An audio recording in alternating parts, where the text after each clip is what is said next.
Starting things off here with TacKnives. We're making some really good budget stuff lately, and I believe this is probably one of their most recent budget models. It looks like we have some Omega springs here, spare ones, which is always appreciated. I'm yet to have an Omega spring break on me, like almost, what, 3 years into the hobby now. Got a Velcro patch here and some stickers to go along with it as well. But let's go ahead and dig in here to the zipper pouch. Bada bing, bada boom. We got some good, kind of like cushiony inside, and bam, there is the knife. I believe the name on this one is the Viper. First impression, we're looking at G10 here. On the handle, we have recessed liners, not quite full liners, but more of a cartridge liner here in the front. We can see the additional screws, just this front section here for the crossbar lock. Captive pivot, blacked out hardware, deep pocket carry clip that's reversible on the opposite side, as it should be, because the crossbar lock is an ambidextrous friendly knife, lefty friendly. So there you go. Got that check, check, and check. Matching crown G10 backspacer there in the back, and the blade should be a treat. So if you're ready, I'm ready. Here we go. I'm going to use the opening hole,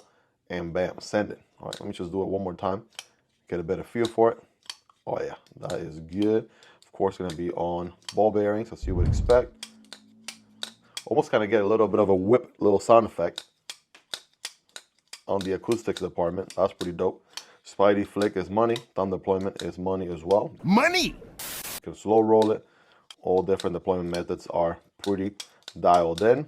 Now for the blade, check this out. We are looking at, what are we calling this? Sheep's foot, harpoon sheep's foot. I'm gonna roll with that. Flat grind here with a satin finish, 14C 28-inch steel, which is good. We're looking at a blade length here of 3.53 inches and a thickness of 1.5 millimeters.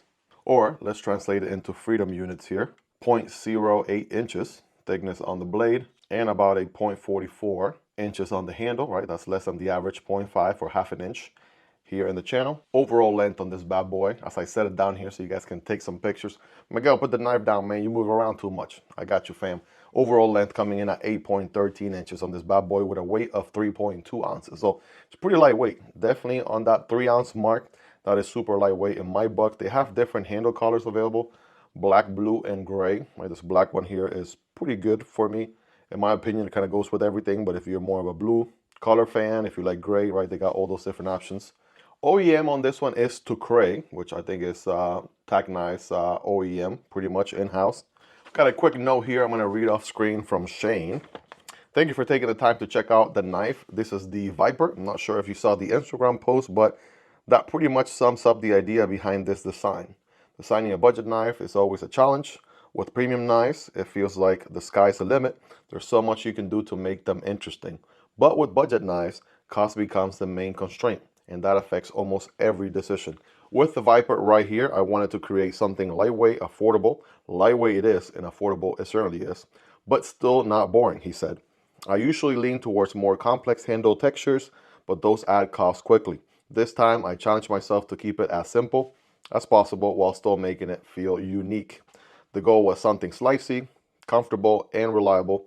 A true hard-to-use everyday carry knife. Hope you enjoy it. The release date of this knife is April 9th, which by the time I'm recording this video is April, 14th. So this knife has already been available. I'm pretty sure I gave you guys a heads up via the community post to keep you all in the loop. I was out of town for the weekend.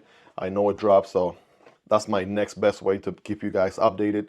Make sure you subscribe to the channel if you want to be in the know as far as new knives dropping, new releases, and things like that. But yes, a couple of things that really stood out to me, and I have to agree, is how lightweight it is, and also slicey the blade is. Very, very slicey. Tons of jimping here throughout the blade stock. Right, check this out. All kinds of jimping everywhere. I mean, he he didn't leave any room. He said, okay, y'all want jimping? All right, hold my beer. I'm gonna give you some jimping. All right, so if you go here, here, behind the harpoon, if you do something like that, right, anywhere, you're good to go.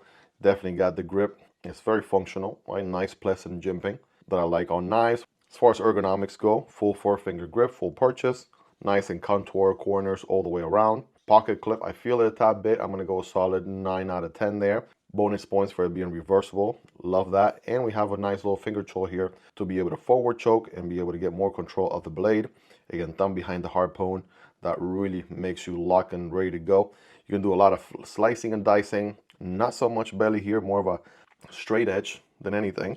Great for utility cuts and draw cuts, right? Very utilitarian blade without a doubt.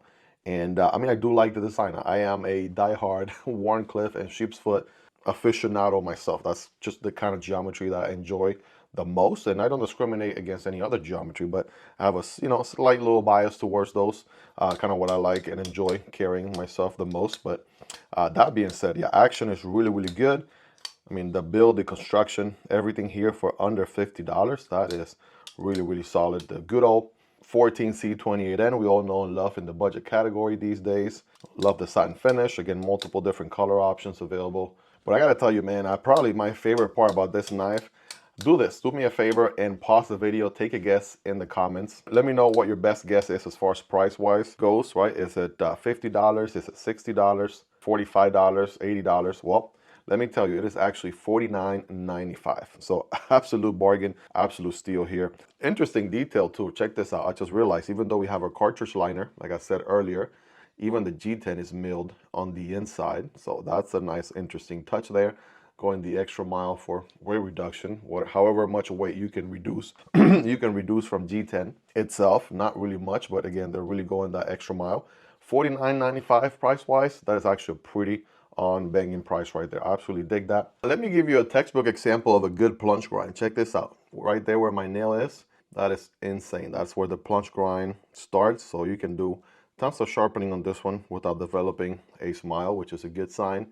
And I mean, that just looks like a savage geometry. I'm digging it. I mean, what's there not to like? So check it out. I believe code Miguel EDC gets you 10% off, so you can check this one out. Again, if you want to pick one up, which is not going to break the bank at all, links will be down below in the description and pinned comment. Code Miguel EDC will get you 10% off. And of course, it helps support the channel at zero extra cost to you, but of course, completely your call and highly appreciated. What are you guys' thoughts on this bad boy? Let me know in the comments below.